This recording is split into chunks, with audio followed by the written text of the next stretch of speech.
There's the rapper.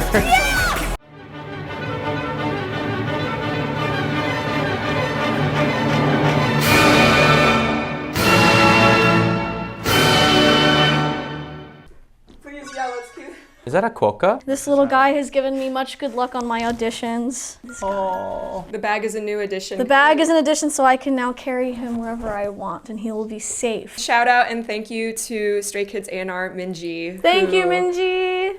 Gifted us the Quokka bag. Hi, Stay. Welcome to Summertime ReacttotheK, where we are operating at 2/3 of the React crew size because everyone doesn't need to be in town for the school semester. But we're still staying strong. Us bum Cheers. grad students. Cheers. Wait, can we read the script? Oh, sure. Run It is the first single from Stray Kids' 2026 album, This and That. This song reflects the group's journey from a small room in Seoul To some of the world's biggest stages. The lyrics celebrate the milestones that have defined Stray Kids' career while emphasizing that their success is only the beginning. The song is composed by 3 Stray Kids members, the team called Sriracha, along with Marcus, Mark Lomax, and a name that I've mispronounced like 100 times. and a name I've mispronounced 100 times. Versatile. And once again, shout out to A&R Minji, who's currently operating as like a solo A&R. She's working her frickin' butt off. I just want to give her her flowers. Thank you, Minji, for your hard work. 3, 2, 1, go! Hello, Brass. I wouldn't mess with this guy. Okay, low brass. Whoa. Whoa. I wouldn't mess with any of these guys, actually. Oh. Oh my goodness, these. Oh my, the members, the members. Dude, he's got guns. Out of the upper harmony. It is synth brass. I swear we're not just gonna look at their muscles the whole time. Speak for yourself. But I don't. That with the auto-tune voice. Marching bands are gonna go crazy with this. Oh yeah, actually. I love his voice so much. Sungmin's voice. Piercing. Yeah, it's very unique. Ooh, okay. Ooh, that was nice. Kinda was like so ASMR. Yeah. It like tickled me. Ooh. I wish this melody was also fast. I like that phrasing. Oh, yeah. They're saving that for the post-chorus. Yeah, I hope so. Not super fast. Idea, second idea, longer. They get like Hans Zimmer on the production credits for this. Very interesting texture shift. Okay, I like the instrumentals in this sort of like reflection section. It's very cinematic. We get some triplets. This sounds like it would be in like Across the Spider-Verse, you know, when he's like getting ready. Yeah, I do love a rap track with autotune. It was fun. Oh, okay. I love his voice. Whoa. Okay, cool. Now. Beautiful music video. Yeah, we got like the horns in the background. Calligraphy of the body. Oh, are we gonna get a rap verse bridge? I haven't had one of those in a while. Is that what's gonna happen? This is a very melodic tune, and I really like the melody. Hey, that was soul, I believe. What's happening? Okay, Felix.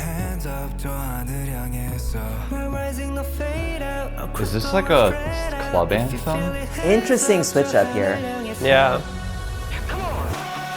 Oh, okay. This is like hype anthem. It's very singable too. It's a comfortable register.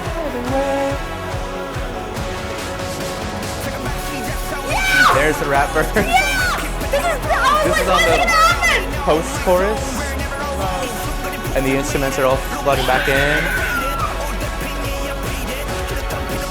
I was like, that's what the song needed. It needed this at the end to like keep the hype going, you know? And the fans can keep singing the chorus while they rap on stage. It's kind of going crazy. Yeah. Jump in. Oh, symphony mentioned. Wow. Woo! Ah. I really like the last verse. Like that right there? Yeah. Last chorus Yeah, with the same. rap. That was a very satisfying build and payoff. Banging. My dude, my man, bro. My It man. was banging. Yes. That was really banging. Wow. On initial first listen, I was surprised about the direction that they took with the brass. I thought it was going to be immediately be like sort of thunderous-esque.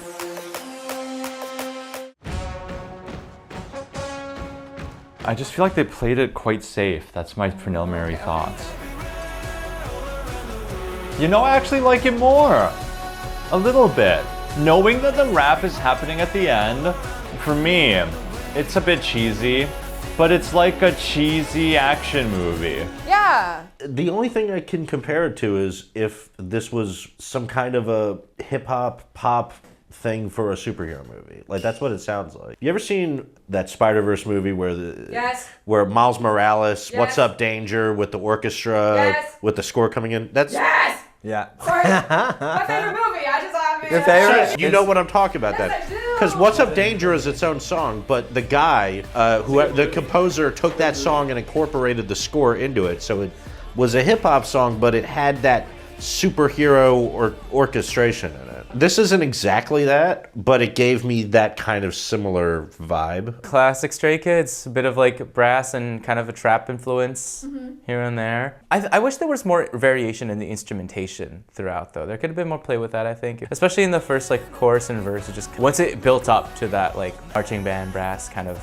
floor on the floor, bump, bump, bump, it's felt that way. I really like the sound of the brass. It's probably MIDI, but if it is MIDI, then it's MIDI of a real horn because I'm hearing that attack, like the initial articulation. Pa-pa, pa-pa. Yeah, it sounds like a horn with the treble chopped off. Yeah. It's muted, actually, I think.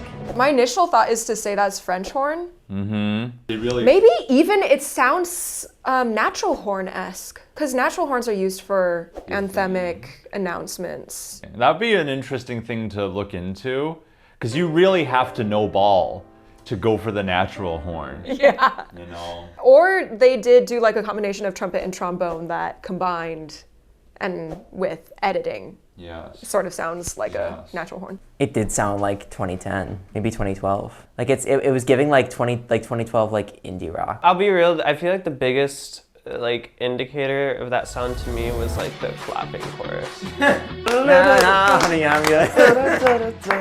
But also just the general like vibe of the instrumentation. Maybe like the way other artists incorporate orchestration elements into their music from a sampling perspective. Maybe you could draw a comparison there. This felt like they were like, we need to make something super like epic and cinematic feeling. Let's just straight up make it sound like a movie soundtrack. And then you can hear that in the percussion. There's like big bass drums, horn section, of course, like just lots of brass. It's like if they made a pop song for like the movie Gladiator or something. Yeah, I feel the power and the largeness and like the primal energy behind this, but it also is like, this is the cleanest pop version of this experience that they could give us. After listening through it the first time, I'm craving a little bit more. I just think the production could be grittier. With a more gritty vision, change the melody, even in more subtle ways, not necessarily introducing some like very overt modal mixture. Like you could write a diatonic melody that's like more ones and fives, dun dun dun dun dun, or something, instead of like the da da da da da da da. Yeah, I feel like the bigger the leaps in the melody are, I think it could paint the visceral picture better. It's just a theory. It's just a theory. If I could come up with a melody right now that could like, you know, be like, oh, this is an improvement, I would do it. But now I just sound pretentious. I get what they're trying to go for. You know, big and we're never going to stop and we're just getting started and look at how grand of a gesture this is. But it felt very flat. You know, like everything's big, so nothing's big, you know? Wait, but I would argue that the verses are a little bit less or more pared back. I didn't really feel that much of a difference between the verse and the chorus, personally. I think I mean, because the verse already has the horns in it. And so by the time we get to the chorus, it's the same plateau for me. Right here, let me play this a little bit real quick.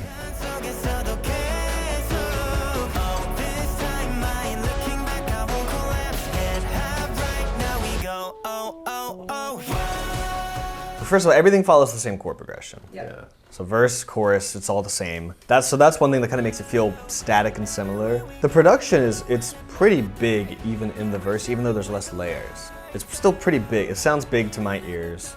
I thought there were a lot of like interesting switch ups in this piece. Like they changed vibes quite a bit, and I don't think I always liked all of them, but I did like several of them. Wait, can I share my favorite one? Yeah, was that 38 seconds? Oh, that's so cool. Right? Yeah. Yeah. Very cool. Very cool. I love the sound that they chose there. Yes. It's like, it is so like analog. Yep, And right. I feel like it really like pierces your ears Absolutely. in a way that like tingles your neck. I think part of it is that this hasn't sounded particularly electronic this whole time. No, you know, exactly. it really comes out of nowhere, and I really liked it. Similar vibe shift is this vibe shift in the second verse. With the acoustic guitar, or no, it's not a guitar, it's a mandolin, isn't it?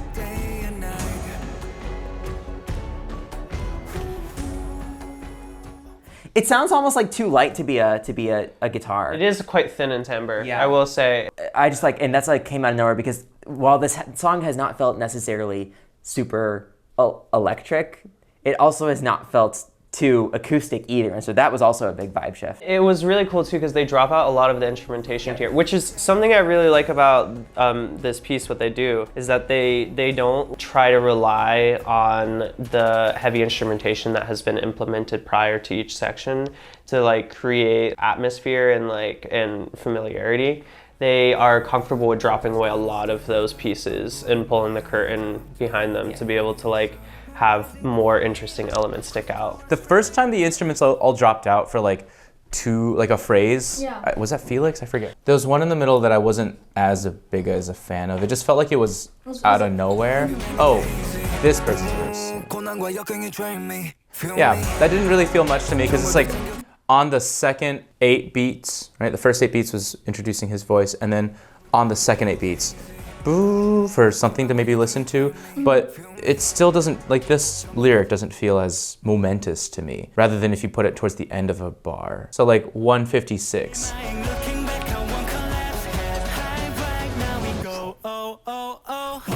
Right, the like literal last 4 beats, the last bar before the drop. That to me, I always love a suspension of drop everything out to just give everyone a yes. But the earlier one just being, that's why it's not as effective for me, is because it's not towards the end of a phrase right before a big moment or a big drop. There's no buildup of energy, so it just feels suddenly quiet. Yeah, but I do kind of like the idea of like when he goes to a long note, that's where it comes out. But maybe I think it felt like it was a little long for a pause.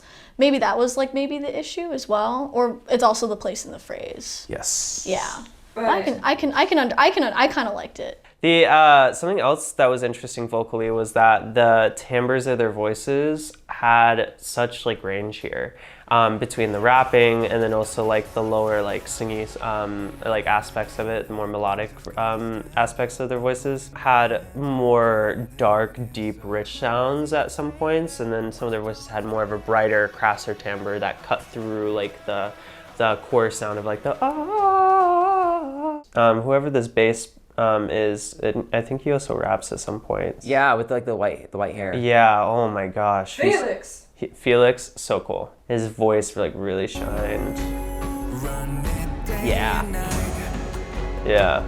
It just sits really low, and the nice thing I like about his timbre and his voice is that oftentimes basses will over darken to be able to like compensate and make people like know that they're a bass. Like, yeah, I'm a bass, and you know, they sit like very far back. I love singing as low as possible. Yeah, and so what they end up doing is they force their placement really far into the back of their throat. In turn, you don't get as much sound that way, but it also causes the sound to remain a little bit flat always, because you can't really have like a nice tall placement on a pitch if you're sitting that far in the back of your throat. He uses the same space to create the bassy sound, but then puts it forward and then sits on top of the pitch.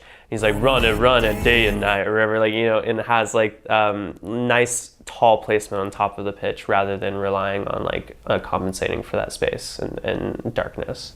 The best part for sure is the ending rap, because these are like the fastest rhythms we've gotten in the track so far. So it really successfully builds energy, whereas everything was so giant or smooth before. I think that's what it needed. I think because I was The like, rap verse? I was You like, were like, where's the rap verse? Because usually they intersperse it in a lot of their songs. I feel like maybe they have done a song like that before, but I feel like in title tracks I've heard of them, or like at least a first single, they go for the rap verses and disperse like in the verses, which I think has been more common, I think, in recent years anyway. But I think this sort of song, like I was like, hold on, wait, they haven't done their rap verse in the middle, but they did it in the post. Kept you waiting. Yeah, and like the vamp at the end, so vibes. That's probably the coolest part of the song, actually. That was probably the coolest part. You want to hear it? You were distracted by their gun. I swear we're not just gonna look at their muscles the whole time. Speak for yourself. Yeah, I think. Can you blame me? I think you were. So we got the clap. Okay, so Yeah, we got like, the claps. This is great. This rap tone is the most percussive sound we've gotten the entire song. Right. And the rhyme scheme is really solid as well. You got bills to pay with this rap verse, like, for real. You're right. I think that might be the best part of the song. Yeah. It's just because it's something different. Both of them had this really forward, bright timbre in their rapping at the end here that cut through all of the cool like instrumentation that was going on. He like takes less breaks that the Han's second verse, which I think helps propel it forward. It's clearly a part that's written with the lyrics in mind first, and then the flow came afterwards, which makes it sound like less canned than the rest of the song.